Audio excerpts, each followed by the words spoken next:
আসলে ভিতরে চলতেছিল, মানে মানতে পারতেছিলাম না ওটা আসলে। ওইটা 6 হয়ে গেলে তো ম্যাচটা হয়তো আমরা জিতে যেতাম। আমার নিজের প্রতিও বিশ্বাস ছিল যে আমি এখান থেকে পারবো, বাট আনফর্চুনেটলি হয়তো আরেকটু ভালো ব্যাটে লাগলে, ব্যাটটা একটু ঘুরে গিয়েছিল আমার, আরেকটু ভালো ব্যাটে লাগলে হয়তো 6 হয়ে যেত। তো ওই সিচুয়েশনটা আসলে বিলিভ করতে পারতেছিলাম না যে কি হয়ে গেল। এই মাঠে আসলে 26 চেস করছে এর আগে, তো আপনাদের 19 টার্গেট ছিল, বেশ ভালোই ছিল আসলে। ওই সময় অঙ্কনের সাথে কি কথা হচ্ছিল? অঙ্কনের সাথে কথা হচ্ছিল যে আসলে আমরা দুইজনেই যেহেতু পাওয়ার হিট করতে পারি, সো আমাদের দুইজনেরই বিশ্বাস ছিল যে আমরা এখান থেকে ম্যাচটা জিতিয়ে নিয়ে বের হতে পারবো, বাট আনফর্চুনেটলি হয়নি। ইনশাল্লাহ পরের ম্যাচে চেষ্টা করবো আবার।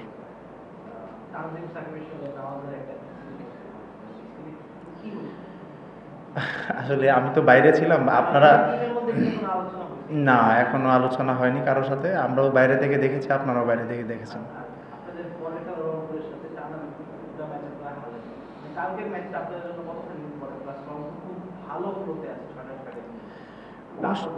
অবশ্যই প্রত্যেকটা ম্যাচই ইম্পর্টেন্ট, যেহেতু আমাদের ড্রিম হচ্ছে সামনের দিকে অনেক উপরের দিকে যাওয়া, সো প্রত্যেকটা ম্যাচই ইম্পর্টেন্ট। আমরা লাস্ট দুইটা ম্যাচেই খারাপ খেলেছি এরকম না, ভালো খেলেছি, বাট আনফর্চুনেটলি জিততে পারিনি। সো পরের ম্যাচটা অবশ্যই রংপুর ভালো খেলছে, ভালো টিম, টাফ অপোনেন্ট, সো আমাদের নিজের সেরাটা খেলতে হবে যদি তাদের সাথে জেতা লাগে।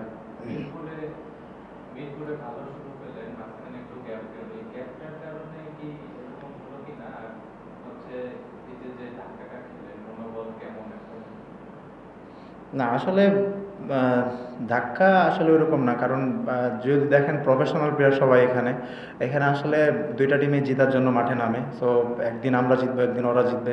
তো এটা আসলে মনোবল ভাঙার কিছু নাই। অ্যাজ এ টিম আমরা সবাই নিজেদের প্রতি বিলিভ রাখতেছি।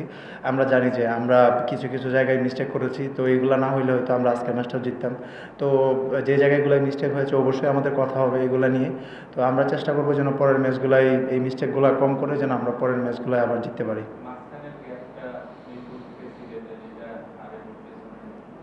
না আসলে এটা ম্যাটার করে না, কারণ আমি বললাম যে সবাই প্রফেশনাল প্লেয়ার এখানে, আসলে গ্যাপটা ওইরকম ম্যাটার করে না। তারপরেও একটা ইস্যু হইতে পারে যে একটা মোমেন্টামের খেলা টি-20টা, যে আমাদের মোমেন্টামটা হয়তো একটু ব্রেক হয়েছে।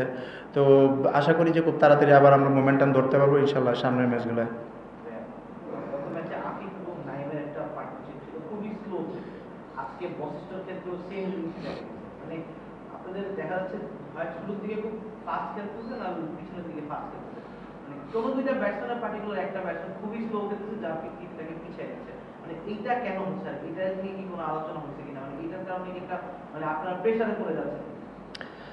আসলে প্রেশার বলতে যখন আপনি অলমোস্ট 200 রানের মতো চেস করবেন, তখন আসলে প্রত্যেক ওভারই আপনার 8, 9, 10 করে বের করা লাগে।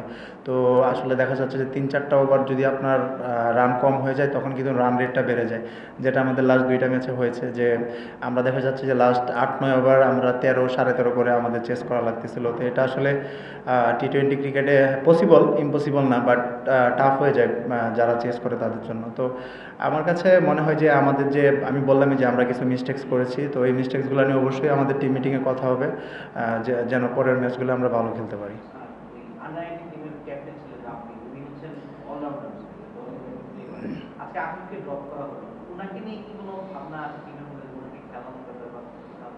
আসলে অ্যাকচুয়ালি এটা টিম ম্যানেজমেন্ট ভালো বলতে পারবে আমার থেকে, আমি আসলে এ বিষয়ে অবগত না। Thank you. থ্যাংক ইউ ভাইয়া, থ্যাংক ইউ।